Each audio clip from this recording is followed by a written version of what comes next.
Hello, नमस्कार दोस्तों, आप सभी का स्वागत है आपके अपने यूट्यूब चैनल पे। दोस्तों, रेलवे ग्रुप डी की एग्ज़ाम स्टार्ट हो चुकी है। लाइक आपको पता होगा 27 तारीख से रेलवे ग्रुप डी की एग्ज़ाम स्टार्ट हो चुकी है।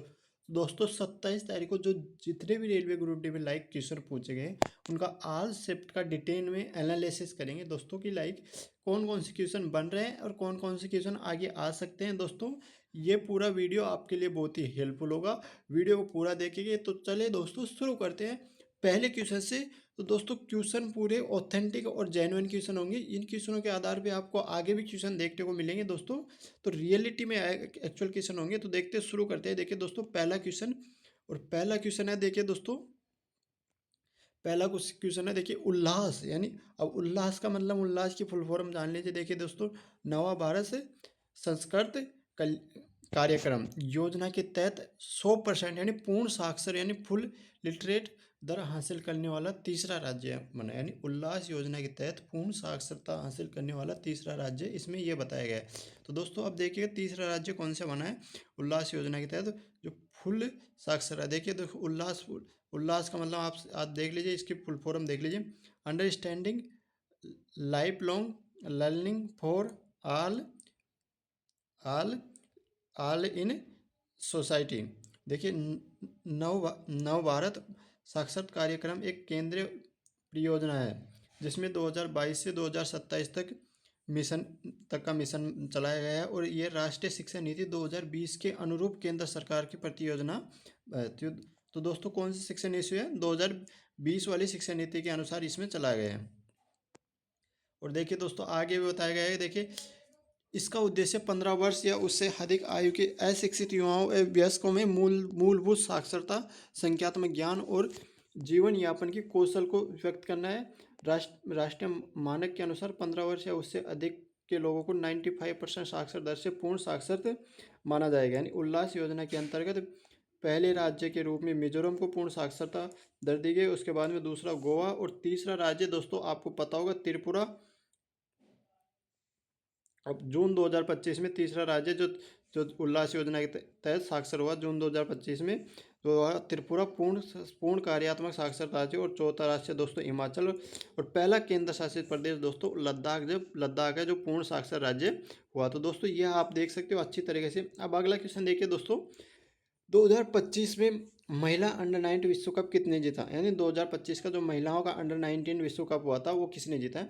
तो देख लीजिएगा दोस्तों, इंग्लिश में भी क्वेश्चन है, देखिए who who win the 2025 under 19 women T20 world cup, यानी T20 वर्ल्ड कप तो ये किसने जीता। तो देखिए दोस्तों इसको मैं इसका जो आयोजन हुआ था देखिए दोस्तों 18 जनवरी 2025 से 2 फरवरी 2000 आईसीसी अंडर 19 महिला T20 वर्ल्ड कप मलेशिया में आयोजित किया गया था। टूर्नामेंट में कुल 16 टीमों ने भाग लिया था। फाइनल मुकाबला बायुआस ओवल स्टेडियम में पंडरन क्लेम मलेशिया में ही रखा हुआ था दोस्तों, जिसमें देखिए भारतीय महिला टीम फाइनल में दक्षिण अफ्रीका को 9 विकेट से हराकर लगातार दूसरी बार खिताब जीतना। भारत की गोगांधी गोगांधी मिश्रा, यानी दोस्तों गोगांधी तीसरा को फाइनल मुकाबले में प्लेयर ऑफ द मैच चुना गया था। और भारतीय महिला क्रिकेट टीम की कप्तान थी निक्की प्रसाद, और नाइजीरिया अंडर 19 महिला T20 विश्व कप में पहली बार भाग लिया और ग्रुप चरण में न्यूजीलैंड का आश्चर्यजनक जीत हासिल की।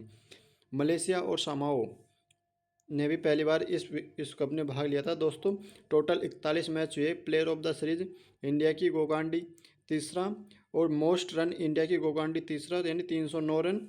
एंड दोस्तों मोस्ट विकेट यानी वैष्णवी शर्मा जो भी इंडिया से 17 विकेट ली थी।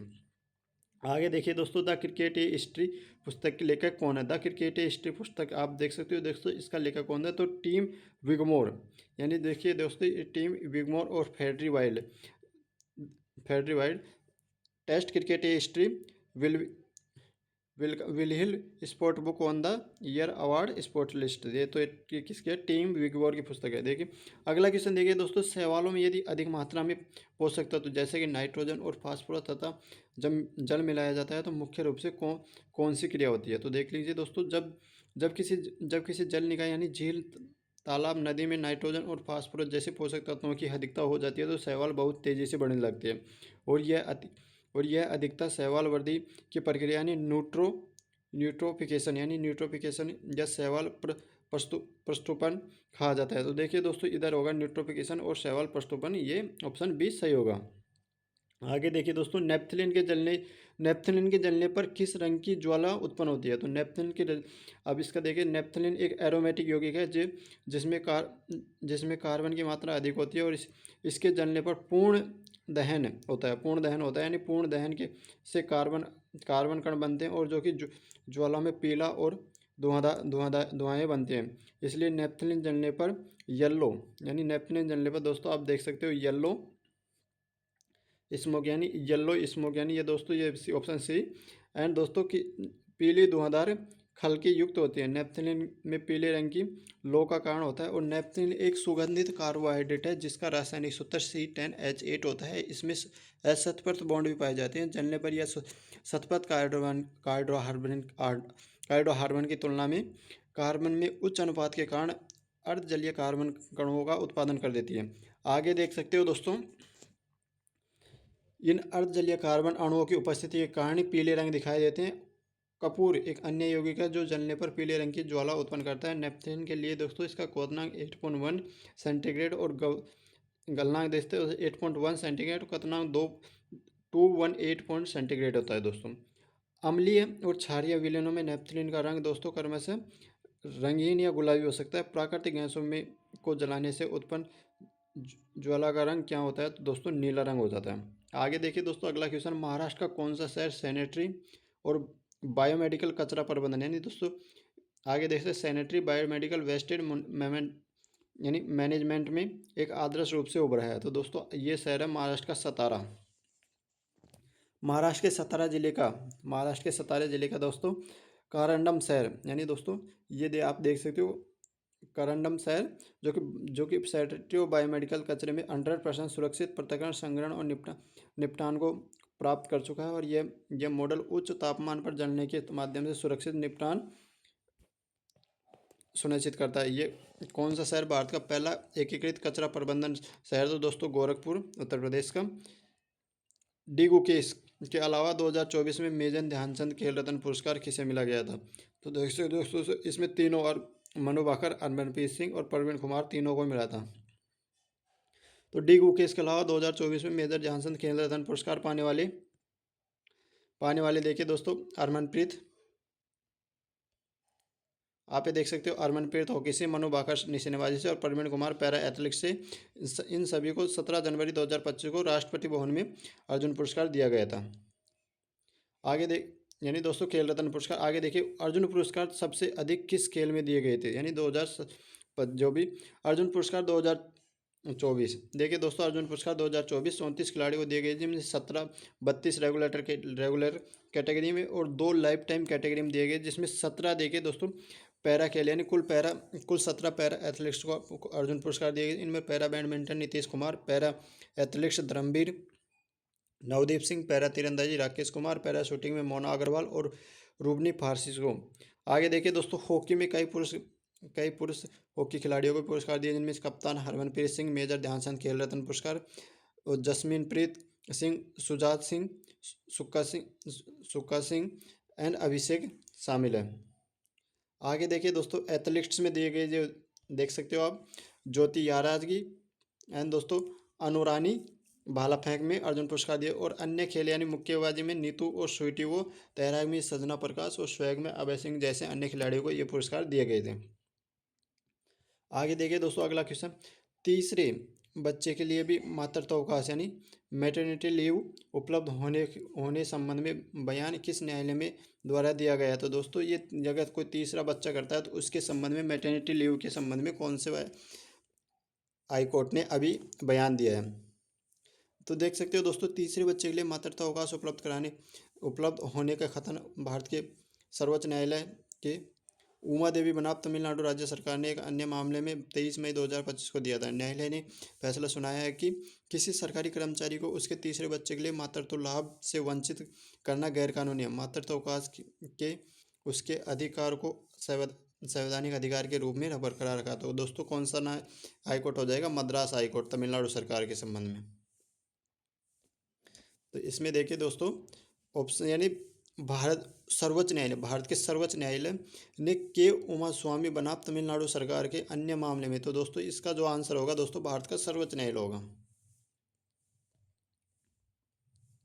भारत के पूर्व मौसम पूर्व भारत के मौसम पूर्वानुमान 6 दिन या किसी भी अवधि के लिए मुख्य रूप से किस संस्था द्वारा बनाया गया है। तो दोस्तों ये क्वेश्चन देखिए दोस्तों, ये वाला क्वेश्चन एनटीपीसी में बार बार आया था और इस बार ग्रुप डी में देखिए शुरुआती में ही आ गए। देखिए भारत मौसम विज्ञान संस्थान IMD, Indian meteorological department Bharat के आधिकारिक नोडल एजेंसी है जो कि अल्पकालिक माध्यम अवधि में 3 से 7 दिन की दीर्घकालीन मौसम पूर्वानुमान जारी कर सकती है।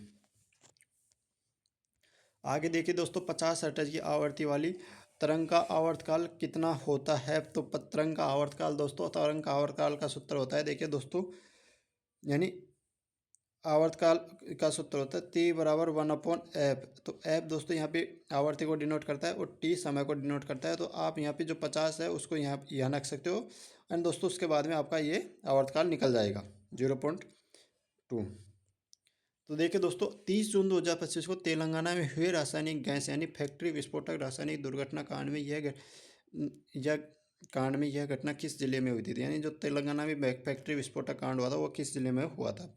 30 जून 2025 को दोस्तों सिंगसाई इंडस्ट्री नामक रासायनिक फार्मा फैक्ट्री में भयंकर विस्फोटक हुआ और यह घटना दोस्तों पास मेलरम जो कि तेलंगाना के सांगरेड्डी जिले में आता है।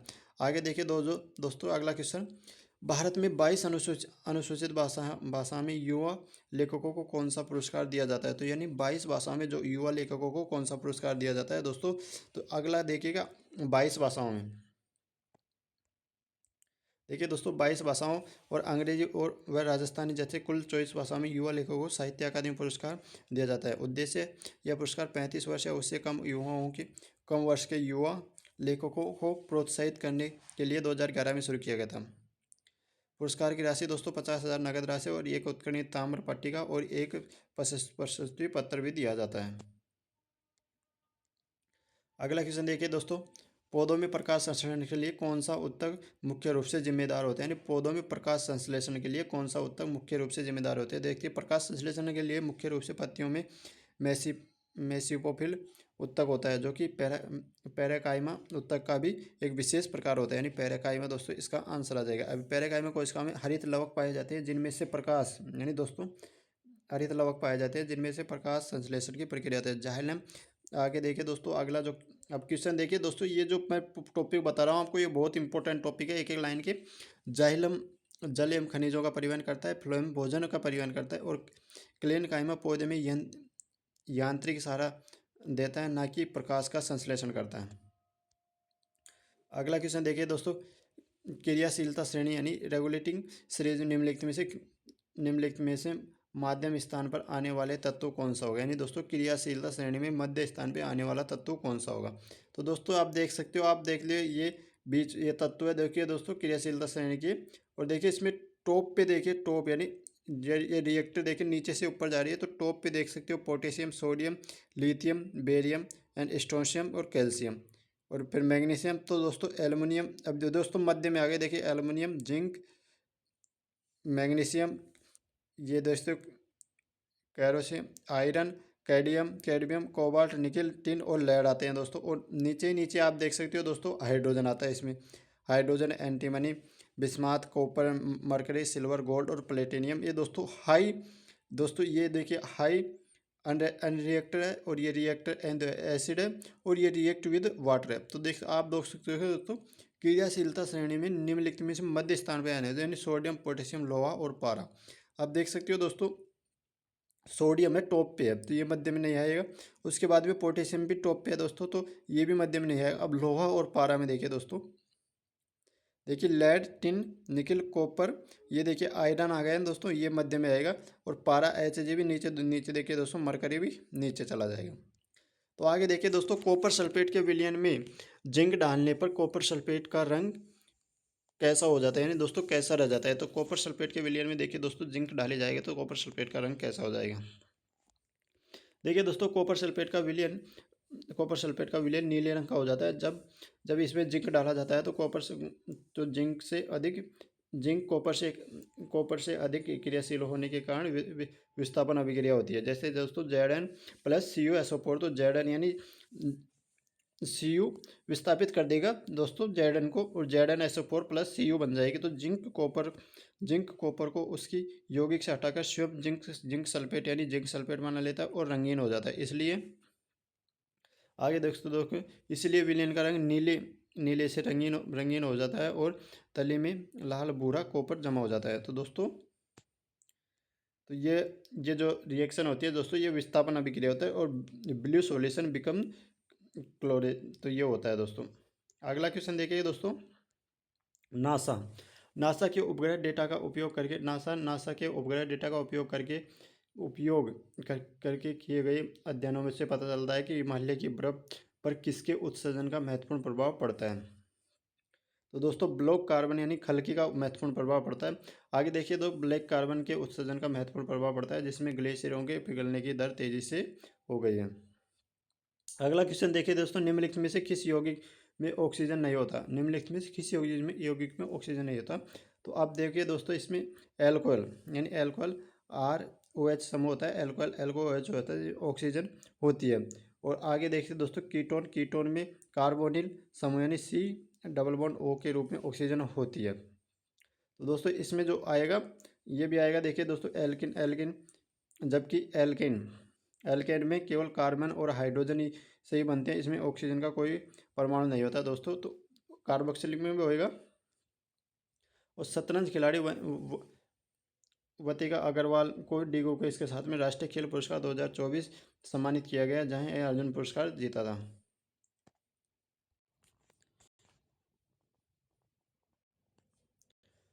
अगला क्वेश्चन है, देखिए दोस्तों अगला क्वेश्चन है कि 2024 में कुल कितने खिलाड़ियों को अर्जुन पुरस्कार दिया गया था। तो देखिए दोस्तों 2024 में कुल 2024 में कुल 32 खिलाड़ियों को अर्जुन पुरस्कार से सम्मानित किया गया था, जिनमें से 17 एथलीट्स से दोस्तों 17 पैरा एथलीट्स से, जिनके आप नाम देख सकते हैं। देखिए दोस्तों एक एक के नाम है, देखिए ज्योति है, अनु है, नीतू, स्वीटी, वतिका, सिलेमा, अभिषेक, संजय, जसमीनप्रीत। तो दोस्तों ये नाम आप देख सकते हैं वीडियो में आपको पूरे। और दो जो नाम थे दोस्तों वो लाइफ टाइम कैटेगरी में थे, यानी 2 लाइफ टाइम कैटेगरी में, जिसमें सुरजा सिंह और मुरलीकांत पाटेकर को, सुरजा सिंह एथलेटिक्स में और मुरलीकांत पाटेकर पैरा स्विमिंग में दिया गया था दोस्तों।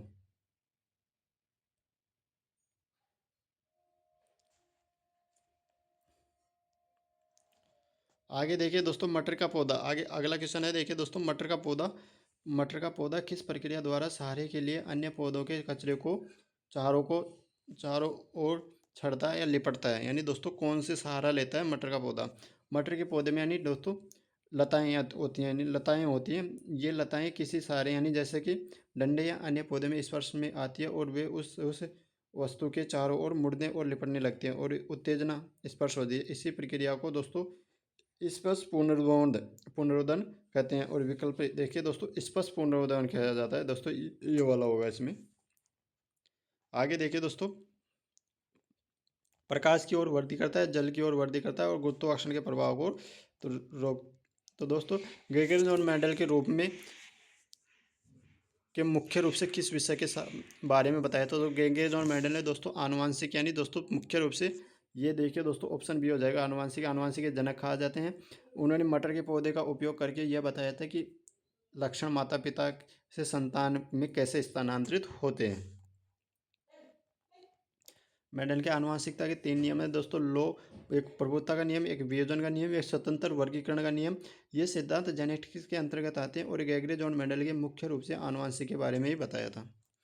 अगला क्वेश्चन देखिए दोस्तों, इसरो के वर्तमान अध्यक्ष वी नारायणन को हाल ही में किस अवार्ड से सम्मानित किया गया था। डॉक्टर वी नारायणन को 2025 में जेपी बिरला मेमोरियल अवार्ड से सम्मानित किया गया दोस्तों। अगला क्वेश्चन देखिए दोस्तों, हाल ही में एशियन गेम्स में भाला फेंक में नया रिकॉर्ड बनाकर स्वर्ण पदक जीतने वाले पहले महिला भारतीय कौन बनी है। तो दोस्तों एशियन गेम 2023 में अनु रानी ने महिलाओं की में भाला फेंक में स्पर्धा में 62 मीटर थ्रो के साथ स्वर्ण पदक जीता और इसी जीत के साथ ये एशियाई खेलों में भाला फेंक में स्वर्ण पदक जीतने वाली पहली भारतीय बनी है। 19वें एशियाई खेल दोस्तों हांगजोंग चीन में हुए थे और 23 सितंबर से 8 अक्टूबर 2024 तक इनका आयोजन किया गया था। कुल पद 107 और पदक विवरण दोस्तों, जिसमें से 28 दोस्तों स्वर्ण जीते, रजत 38 और कांस्य 41। 2023 में खेलों में भारत पदक तालिका में चौथे स्थान पर रहा था। वानतारा, देखिए दोस्तों, वानतारा नामक पशु बचाव और पुनर्वास केंद्र किसने स्थापित किया गया है दोस्तों? तो वानतारा एक विशाल पशु बचाव, देखभाल और पुनर्वास केंद्र है। इसकी स्थापना अनंत अंबानी ने की है। अनंत अंबानी दोस्तों, ये देख सकते हो, यह गुजरात के जामनगर में स्थित है और इसे रिलायंस समूह के सहयोग से विकसित किया जा रहा है। वानतारा का उद्देश्य घायल, बीमार, अवैध रूप से रखे गए संकटग्रस्त वन्य जीवों को बचाना और उनका पुनर्वास करना। आगे देखिए दोस्तों, अगला क्वेश्चन देखिए। अक्टूबर 2025 में मंगोलिया में के राष्ट्रपति उकनागिन उकनागिन कु कुरेल सुक की भारत यात्रा के दौरान दोनों देशों में विभिन्न क्षेत्रों में द्विपक्षीय संबंधों को मजबूती हुई। तो इसमें दोस्तों कितने हुए थे? आगे देखो कितने करने के समझौते विज्ञापन हस्ताक्षर किए गए थे। अक्टूबर 2025 में देखिए तो मंगोलिया के राष्ट्रपति उगनाकितिन सुकरेलकुस की भारत यात्रा के दौरान दोनों देशों में विभिन्न क्षेत्रीय द्विपक्षीय संबंधों में मजबूत करने के लिए 10 समझौते, 10 पे तो दोस्तों इसमें 10 होगा। आगे देखिए, किसी तार का प्रतिरोध 5 ओम है यदि उस तार की लंबाई 2 मीटर, उसका अनुप्रस्थ काट क्षेत्रफल, तो उसके निरोधक यानी जो आपको रेजिडेंसिटी बतानी, यानी कि दोस्तों ये मान बताया। तो ये दोस्तों ये दिया गया सूत्र है, इसमें आप इस रख के ये पूरा मान निकाल सकते हो। ये देखिए दोस्तों, ये सूत्र में जो आपको जो जो मान दे रखा है, इस वाले सूत्र में R बराबर रो L अपॉन A। तो दोस्तों आपको ये रो निकालना है, तो ये इधर आ जाएगा, R इधर चला जाएगा, तो आप इसमें निकाल सकते हो। आगे देखिए, 2025 में किस पैरालंपिक खिलाड़ी को अर्जुन पुरस्कार दिया गया है? 2025 में देखिए, 2025 में घोषित राष्ट्रीय खेल पुरस्कारों में मुरलीकांत पाटेकर को अर्जुन पुरस्कार से सम्मानित किया। मुरलीकांत पाटेकर भारत के पहले पैरालंपिक स्वर्ण पदक विजेता है, जिन्हें इसी कारण इन्हें जीवन काल यानी लाइफ टाइम योगदान के लिए ये योगदान दिया। आगे देखिए दोस्तों, ये जो फॉर्मूला है, इस वाले फॉर्मूले से भी दोस्तों सूत्र यानी एग्जाम में क्वेश्चन आया है। और देखिए, ये जो फॉर्मूला है गति का फॉर्मूला है। गति का यानी कि दोस्तों विस्थापन बराबर यानी UT प्लस 1/2 GT फॉर्मूला पर यह एक गेंद को सीधी, अब ये देखिए दोस्तों, ये इसका इस पे आया है, एक गेंद को सीधा ऊपर की ओर 10 मीटर प्रति सेकंड के प्रारंभ वेग से फेंका जाता है, तो 2 सेकंड बाद कितनी ऊंचाई यानी एस पर पहुंच जाएगी। तो दोस्तों देखिए एस दे रखी है, ऊंचाई दे रखी है, और दोस्तों ये वेग दे दिया, यानी कि 2 सेकंड बाद, और ये जी का मान भी इसमें दे रखा है। तो दोस्तों आपको इसमें पूरा मान दे रखा है, तो आप इसमें से निकाल सकते हो। तो थैंक यू फॉर वाचिंग दोस्तों, आज के लिए इतना ही। बने रहेगा वीडियो में, एंड दोस्तों चैनल को सब्सक्राइब कर दीजिएगा। थैंक यू फॉर वाचिंग दोस्तों।